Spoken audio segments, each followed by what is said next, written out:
नमस्कार दोस्तों, मैं रजिस्टर चौधरी आपका आपके YouTube channel YS maths classes पर स्वागत करता हूं।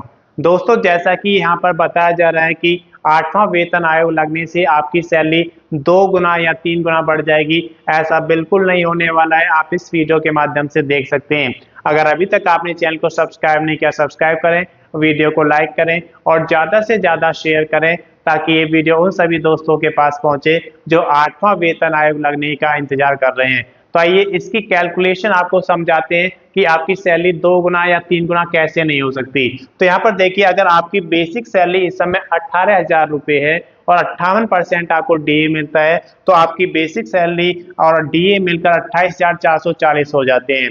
अब अगर फिटमेंट फैक्टर 8वीं वेतन आयोग में 2 मिलता है तो आपकी बेसिक सैलरी 18,000 से बढ़कर 36,000 रुपये हो जाएगी। तो कितना डिफरेंस हुआ आप यहाँ पर देख सकते हैं, 7,560 रुपये का डिफरेंस हुआ, क्योंकि जब आपकी 8वां वेतन आयोग लगेगा तो जो डीए है वो 0 हो जाएगा। तो यहाँ पर देखिए वृद्धि कितना प्रतिशत हुआ, 7,560 बढ़ते हैं किस पर, 28,440 पर। तो ये लगभग 26.58% आता है, यानी कि जो आपकी सैलरी है वो सिर्फ 26.58% बढ़ेगी अगर फिटमेंट फैक्टर 2 लगता है। अगर फिटमेंट फैक्टर 2.3 लगता है तो तब देखते हैं। मान लीजिए आपकी बेसिक सैलरी इस समय 19,900 रुपये है और डीए 58% मिलता है, तो ये 31,442 हो जाएगा। फिटमेंट फैक्टर अगर 2.3 आपको मिलता है 8वें वेतन आयोग में, तो आपकी बेसिक सैलरी 45,770 हो जाएगी। अब क्योंकि डीए 0 हो जाएगा तो वृद्धि कितना हुआ, आप यहाँ पर देखिए 14,328 रुपये की वृद्धि हो रही है। ये किस पर हो रही है, 31,442 पर।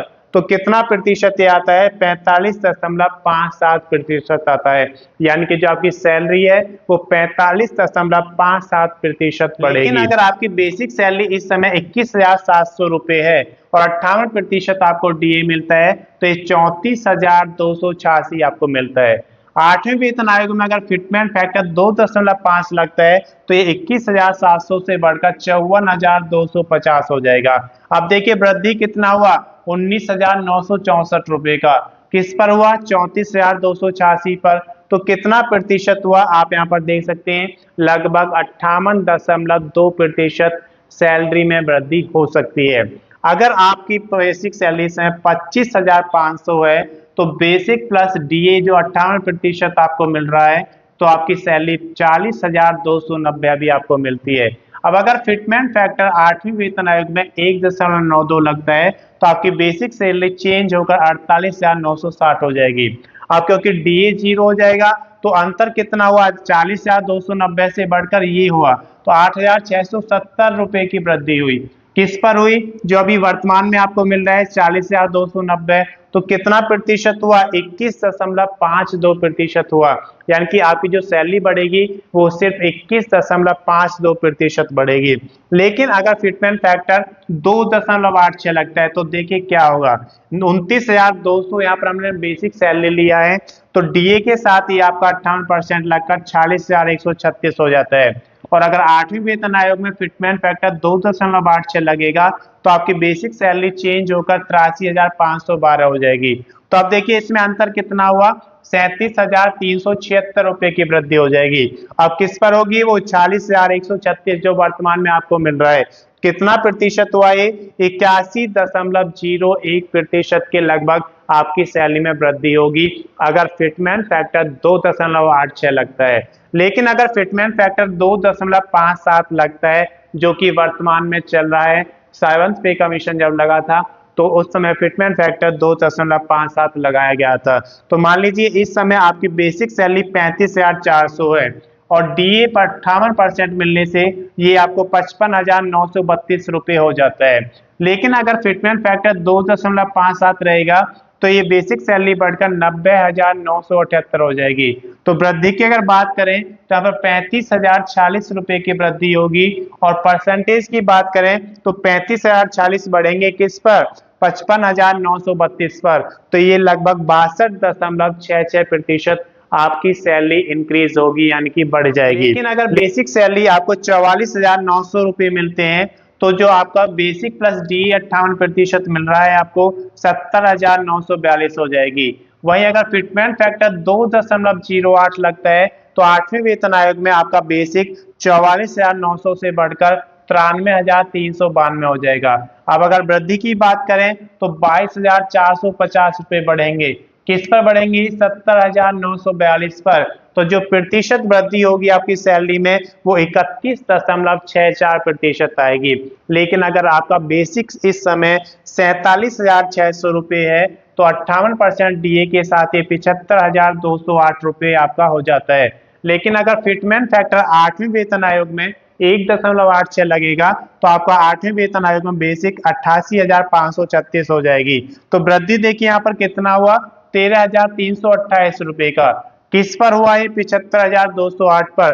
तो जो आपका सैलरी में चेंज आएगा वो 17.72% आएगा। लेकिन अगला जो एग्जाम्पल हमने लिया है 1.92 फिटमेंट फैक्टर रखा है।